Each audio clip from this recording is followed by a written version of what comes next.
2 weeks until the Kentucky Derby, and there are 3 favorites who among them have run 29 races and won 28. 2 weeks ago at Santa Anita in California, we saw Mr. Frisky, undefeated in 16 starts as he won the Santa Anita Derby. He's the pride of Puerto Rico and Hispanic America, including trainer Las Barrera. Jockey Gary Stevens won the Derby on winning colors. On a damn chilly day in Kentucky last Saturday, we watched Summer Squall win his 7th race in 8 starts in the Bluegrass Stakes. He's the pride of Georgia-bred syndicate manager Cot Campbell and could bring Pat Day that elusive first Derby win. Today we meet Champagneforashley, unbeaten in 5 attempts and the favorite as we cover the Wood Memorial in New York.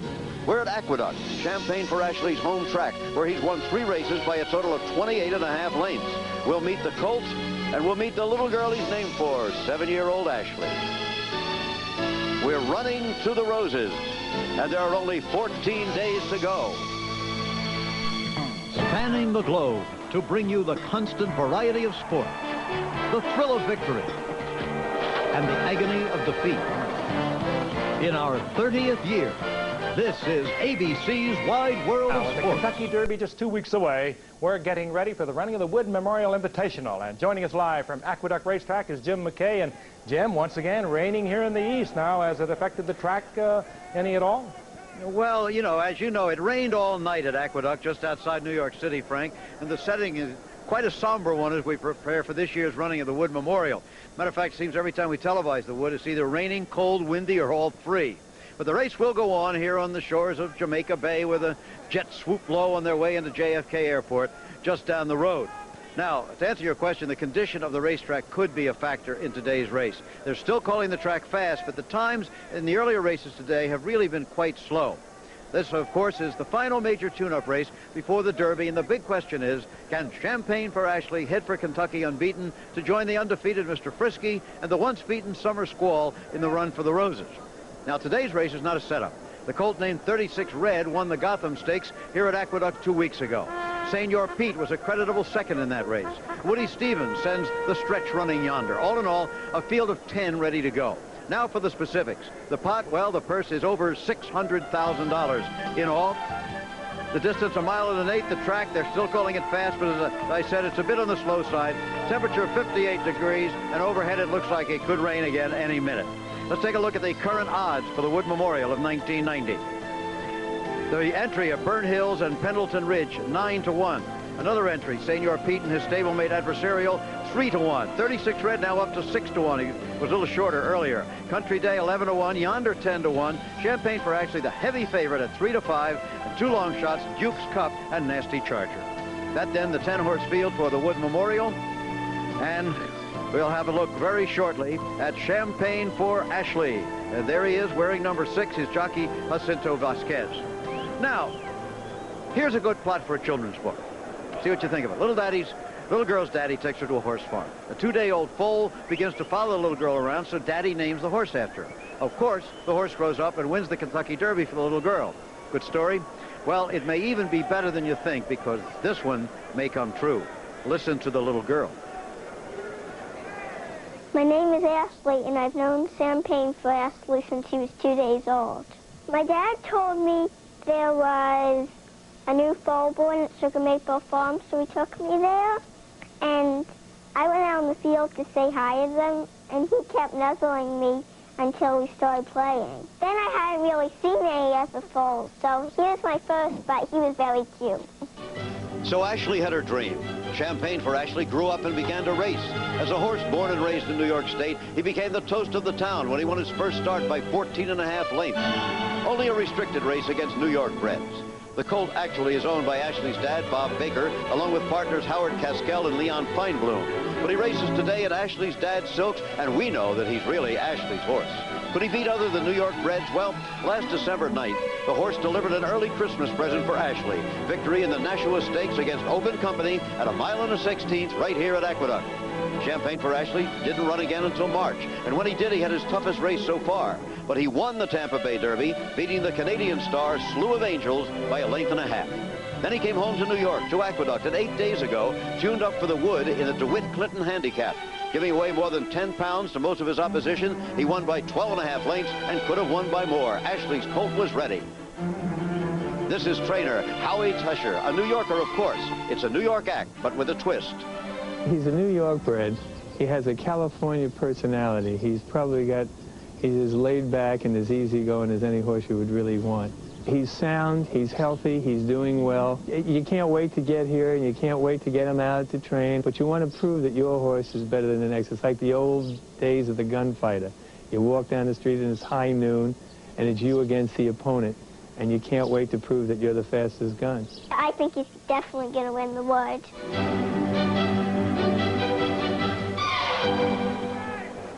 One other note. Ashley will be 8 years old the day before the Kentucky Derby. Pretty good story. A good story here also in the Wood Memorial today, and who better to analyze it for us than Charles E. Canty? What do you think? Well, Jim, it's getting to be a very familiar story. We've got another good 3-year-old trying desperately to play catch-up after his Derby campaign was disrupted. Champagneforashley had his seasonal debut delayed a lot.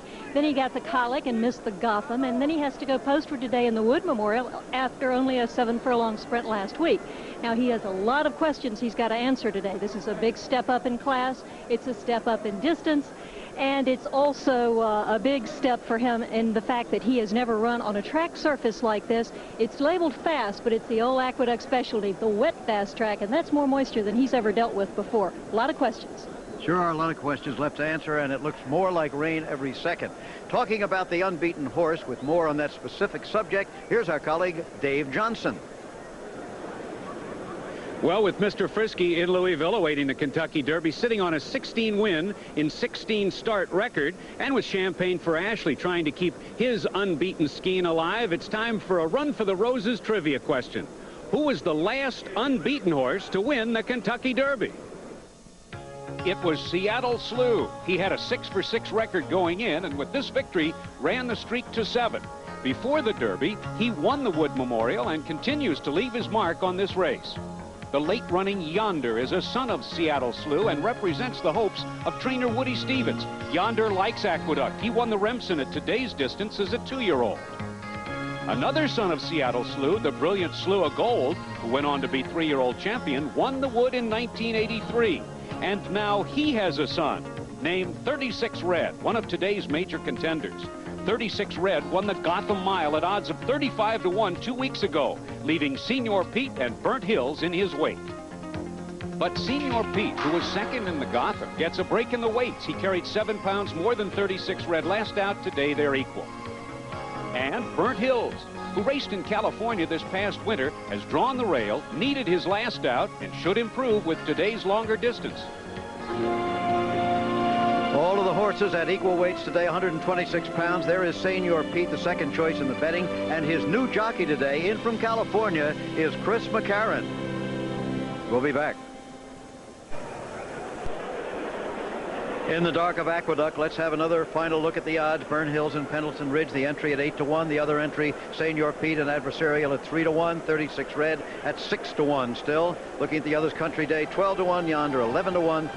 Big favorite, Champagneforashley, 3-5, and then the long shots, Duke's Cup and Nasty Charger. Now, we're in communication with Howie Tesher, who's the trainer of Champagneforashley, and there is the favorite in the race. Howie, a double-barrel question. First of all, do you think, with the interruptions in his training, is your horse ready for the Wood today? And what effect do you think the condition of the track will have? I thought coming off the 7/8, as good as it was and the way he came out of the race, I was very happy with him. But when the rains came last night and they sealed the track is kind of dead. So that worries me that he's not. I didn't have him 100% for this race, so I was hoping a fast track would carry him that extra distance. He acts good and he came out of it good, and hopefully we'll find out after the race if the track had an effect on him. Okay, Howie, thank you very much and good luck. And it has begun to rain now. It's a drizzle.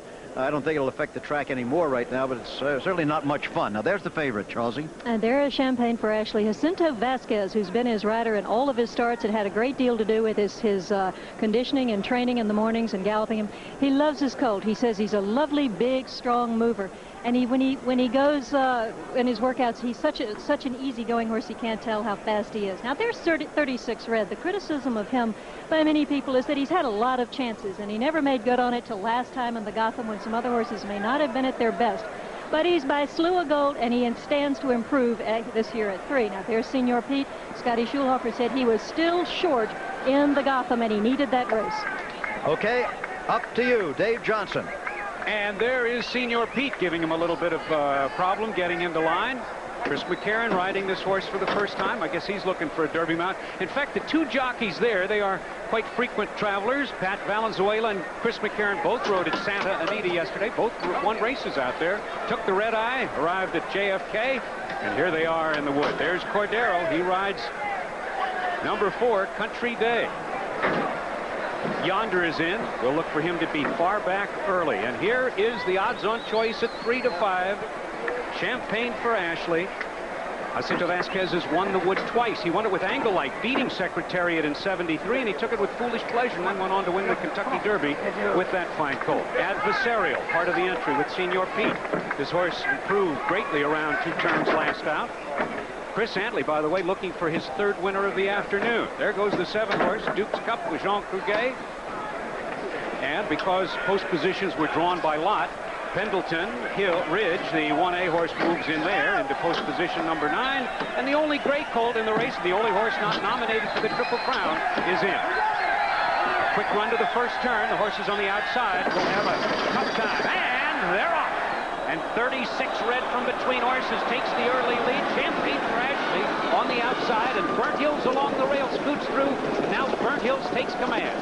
36 red right alongside in second, and then 3 off the rail. The favorite Champagneforashley is 3rd. Senior Pete is right there 4th and bullying his way between horses. 2 back Adversarial at the rail is racing 5th by half a length. Duke's Cup on the outside is 6th by 3 lengths. Then comes Pendleton Ridge. It's 4 lengths farther back to the great colt Nasty Charger. Then 4 back to Yonder. And the trailer at this point, 10th and last, is Country Day, who's 20 lengths off the leader. The first quarter in 23 seconds. And back on the front end, it's Burnt Hills with Pat Valenzuela showing the way by 3 parts of a length. From between horses, 36 red is 2nd. And on the outside, Senior Pete is right there 3rd.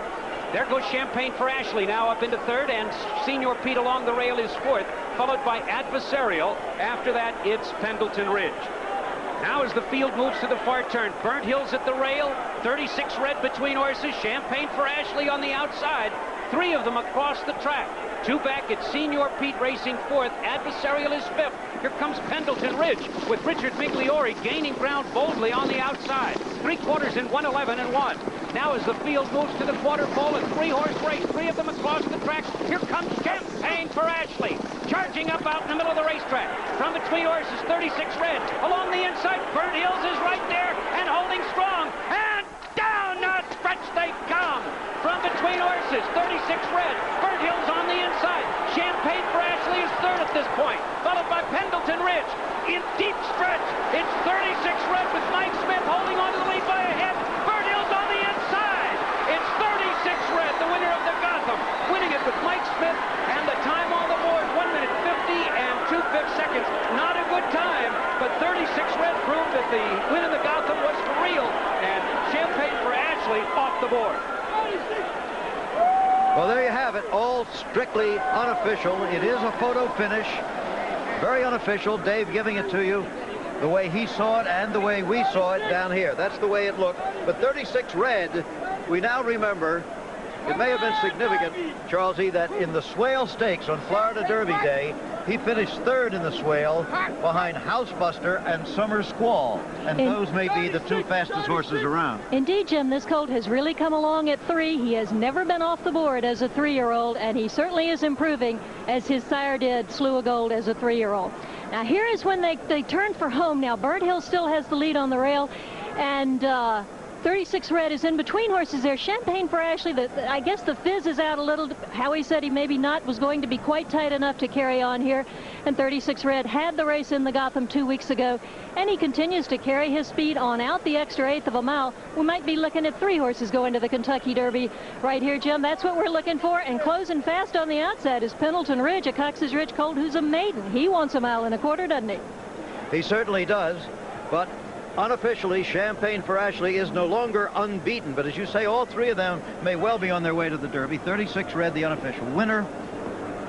He is owned by B. Giles Brophy, a businessman who also raises cattle along with horses, trained by Nick Zito, ridden by Mike Smith, winning the Wood in his first ride in this classic event. 36 red by Slew of Gold, out of a mare called Heartbreak, who is by Stage Door Johnny. So, you know, it really tightens things up for the Derby more than anything else. It's now up on the board for unofficial. In other words, they have looked at the photo. This is what they see. However, it is not official as yet. And so all the jockeys come back and weigh out. Jim, we have to talk a little bit about time here. They ran the 3/4 in 1:11. The mile and an eighth was 1:50 We're not talking about a track that's wildly fast here today, but these colts did finish fairly well.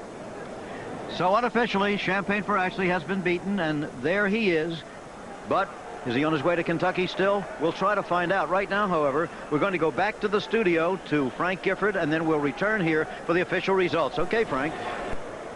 It is now official here at Aqueduct. 36 Red, named after the number on the roulette wheel. The winner paying $16, $6.60 and $3.40.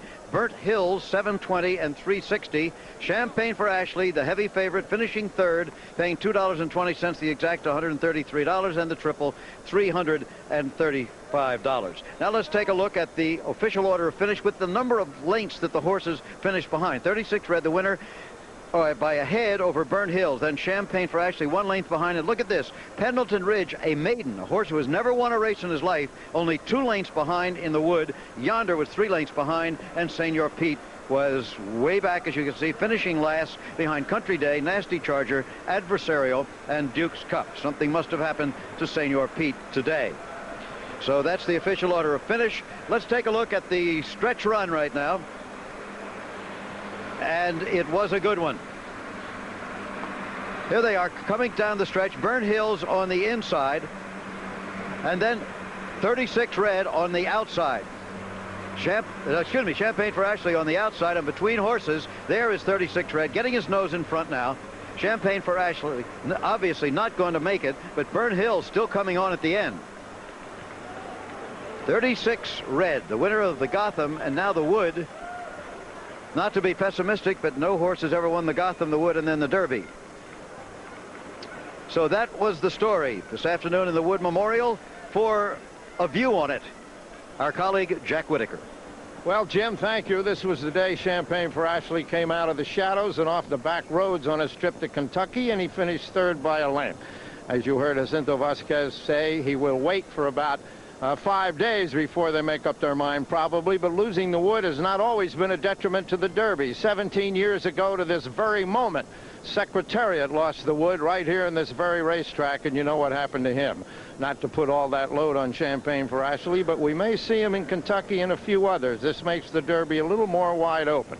But certainly we have form and substance for the Derby now. How unsubstantial the 3-year-olds looked back in February, but then here comes Mr. Frisky and Summer Squall, and now Unbridled, and a lot of others are going to get some attention. That reminds us once again that in the springtime of their 3rd year, these colts are really like human teenagers, sharing all the characteristics, perhaps, except that of hanging around shopping malls with very dreadful clothing on. These colts are boisterous, they're unpredictable, and they're curious. And the next 2 weeks will be very nervous for these trainers, hoping they don't injure themselves or have a training mishap. But for the rest of us, the next 2 weeks are going to be filled with very delicious arguments on who is going to win the Kentucky Derby. Jim? Okay, Jack. Thank you very much. Just 14 days to go, and next week the Derby trial on Wide World of Sports. We take a final look at the prices. We'll be seeing a horse named Housebuster, the only horse to have beaten Summer Squall. See you there. Now back to Frank in the studio.